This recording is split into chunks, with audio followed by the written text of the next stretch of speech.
नमस्कार मित्र हो, माझ्या चॅनलमध्ये तुमचं स्वागत आहे. मित्र हो, आज एक वेगळा कंटेंट घेऊन आलेलं आहे. ही एक छोटीशी गोष्ट आहे. अकबर आणि बिरबल यांच्या कथेतील ही गोष्ट आहे. गोष्ट जरी छोटी असेल तरी त्याच्यातील जी शिकवण आहे ती मोठी आणि त्याच्यातील जो अर्थ आहे तो गहन अर्थ असा आहे. तर मित्र हो, आता मी सुरुवात करत आहे या गोष्टीला. गोष्टीचं नाव आहे मोठ्या रेषेची गोष्ट. बऱ्याच जणांनी ऐकलीसुद्धा असेल.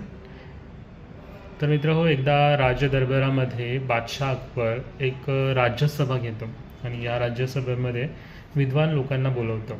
राज्यसभा चालू होतेच, राज्यसभा चालू झालेली असते तेव्हाच राज्यसभा काही वेळानंतर राजा बादशाह जो अकबर असतो तो जमिनीवर एक रेष काढतो आणि त्याच्यानंतर जे दरबारातील जे विद्वान लोक असतात किंवा जे राज्यसभा भरलेली असते त्याच्यामध्ये प्रश्न करतो की ही जी मी रेषा काढलेली आहे तिला न हात लावता, न टच करता, न पुसता हिला लहान करून दाखवा. तर बरेच जे विद्वान लोक असतात ते एकदम आश्चर्यचकित होतात की याला हात न लावता, न पुसता हिला लहान कशी करायची. त्याच दरबारामध्ये बिरबल असतो. तर बिरबल येतो, त्याच्या जवळ येतो, त्या रेषेच्या जवळ, आणि त्याच रेषेच्या बाजूला एक मोठी रेष काढतो. मित्र हो, जेव्हा तो मोठी रेष काढतो ॲटोमॅटिकली म्हणजे आपोआपच जी राजाने काढलेली, बिरबलाने काढलेली जी रेष असते ती ॲटोमॅटिक छोटी होते.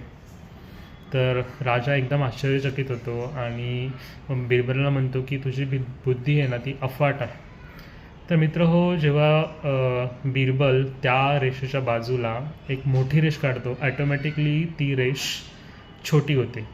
तर याच्यातूनच आपल्याला शिकवण मिळते की एखाद्याला जर तुम्हाला कमी करायचं असेल तर त्याला तोडून नाही तर स्वतःला मोठं होऊन तुम्हाला स्वतःला मोठं होता आलं पाहिजे. मग ती एखादी व्यक्ती असू शकते, एखादी सिच्युएशन असू शकते तुमच्या आयुष्यातली.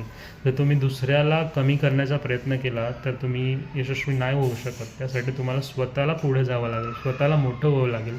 ॲटोमॅटिकली ती गोष्ट, ती व्यक्ती छोटी होऊन जाईल. तर हीच अशी छोटी मोठ्या रेषेची गोष्ट, पण खूप असा गहन अर्थ या गोष्टीतून आला आहे. मला आशा आहे की तुम्हाला ही गोष्ट नक्कीच आवडेल आणि हा संदेश तुम्ही प्रत्येकजण नक्कीच घ्याल. धन्यवाद.